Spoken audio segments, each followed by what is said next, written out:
Similar to the Livingston and Motherwell games, we had a lot of control in the possession, and I think we've got to take it as a compliment that the teams are coming here and they're literally sitting in their shape, not pressing, letting us to have the ball and trying to force us into mistakes to then punish us. I thought we were really brave and controlled with what we done.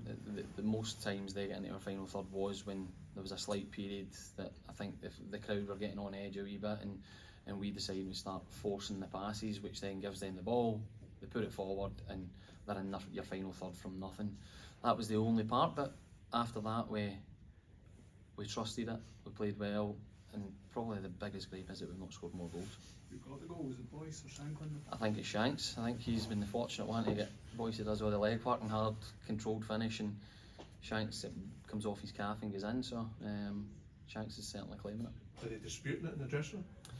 No, I don't think so. I think it's when the time they get in the change room, everybody's giving it to Shanks from the media point of view and whoever decides, so it wasn't that contentious, I think, in the change room. Are you a bit worried just one of these things that there was a wee lull, even Shanks himself kind of stopped celebrating? I think he was worried that it might be an offside or a VAR decision. That's where we're at now. That happens at every goal now. Whether this one, because it's hit Shanks and Shanks is maybe not aware of the defenders deeper than him, it's always going to be that way. But we were confident. We get the pictures quite quickly, so we were confident it was a goal. But it was it was about waiting for that moment. It's been similar to the last few games. We've worked really hard. A stat that I worked out during the week, which is incredible, is we've not won 3 league games since January 2022, which is an incredible start for a club like Hearts. So we've done that today. We've now got to use that again, as I said last week, the week before. Consistency. We need to be consistent in keeping clean sheets. We need to be consistent in creating chances, getting goals and winning games. So it's been a good afternoon. You brought George into the midfield. Was that with the view of having a lot of the ball and providing a bit more creativity in it? Yeah, I think George has been somebody who's had to work really hard at the start. He understood where his position in the squad was. He's knuckled down, just worked, and he's got real intelligence. Having the ball, he's very comfortable on it. He's trained really well, and I think his performances over the last month or so have been good. So he's somebody who deserves to play. I think he brings something different to some of the others. He's more attacking minded than some of the midfielders. And yeah, well, we expected to have a lot of the ball, so we need players that are willing to take the risks to cut teams open. Do you feel you should add a penalty, Stephen, in the first half? Yes, I think we've been given a penalty against us for less, and it's no down to VAR. It's down to the decision making. It's every week we have a meeting during the week, which was a good meeting, productive. Everybody probably scheduling should help to get everybody at these meetings to make things better, but it's a penalty. It's a penalty all day long. But our referees refereeing the game differently now because they're thinking VAR might step in, but if it doesn't hit the threshold for clear and obvious or whatever it may be, it's no given. It's a penalty. No debate about it. As for the second half, did you feel that Fell or non-Fell on Vargas was well enough spot kick as well, or was that? I've not seen that one, but from everybody's reaction, I'm not sure it was a penalty. I think from the defender's reaction, Kenneth gets up and accepts his punishment. So I don't know if I wouldn't expect that one to be. I've not looked down at the back, but the first one's a clear penalty. So we learn. Hopefully next week or the week after it doesn't happen again. So when you mentioned the teams coming here and kind of making it hard and sitting in, does the crowd then have to kind of appreciate that as well in terms of what they're trying to do? Because like you said, there were moments there where they're kind of getting on your back a wee bit.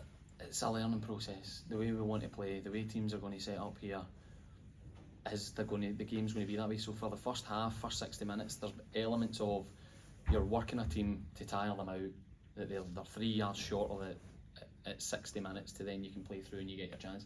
Happened against Livingston to an extent. It happened today. We start with the ball in our bottom corner, we work it across the pitch, we work it back across the pitch, we cut the ball back, we score a really good goal. In the first half there wasn't that space and time, so it's learning for everybody. It's learning for the players, it's learning for the fans, it's learning for the coaches and everybody involved at the club. And we've got to probably take it as a compliment. Teams are happy to come here and get a draw. We just need to work hard to keep creating chances, and when they get them we need to take them, and we've done that the last 3. Do you think it's changed quite significantly? The teams are coming and giving Hearts more respect than it has maybe when you were there here? I think the game's moved forward, and the amount of analysis and data and clips everybody's seen now. And at the top, I think if you look at the top level, the game's going. How many times you see a goalie now walking out his 18-yard box, just touch. That's modern day goalkeeping. That's modern day football. So naturally, the game will go to that. And teams are now working out. Right, we'll not press today. At times, St Johnstone had no intention of pressing. They just sat in their shape and let Frankie Kent have the ball or somebody else in the back have the ball. They're basically saying, "Come and break us down," because it's acceptable in the game now, and that's just the way the tactics are changing. So it is different. I think it is different to when I was playing. Yeah. Good to see Kioski back in the squad as well. Good. I touched on it during the week. The squad's now getting to the point where there's real good competition. Everybody needs to be on it to make the squad. Where Andy Halliday missed out in the squad today.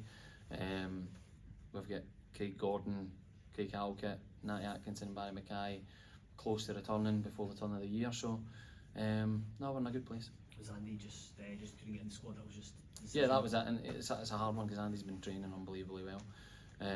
But for this game and our needs, I just felt the bench was the bench, and like I say constantly, each game's different, so our needs will be different next week.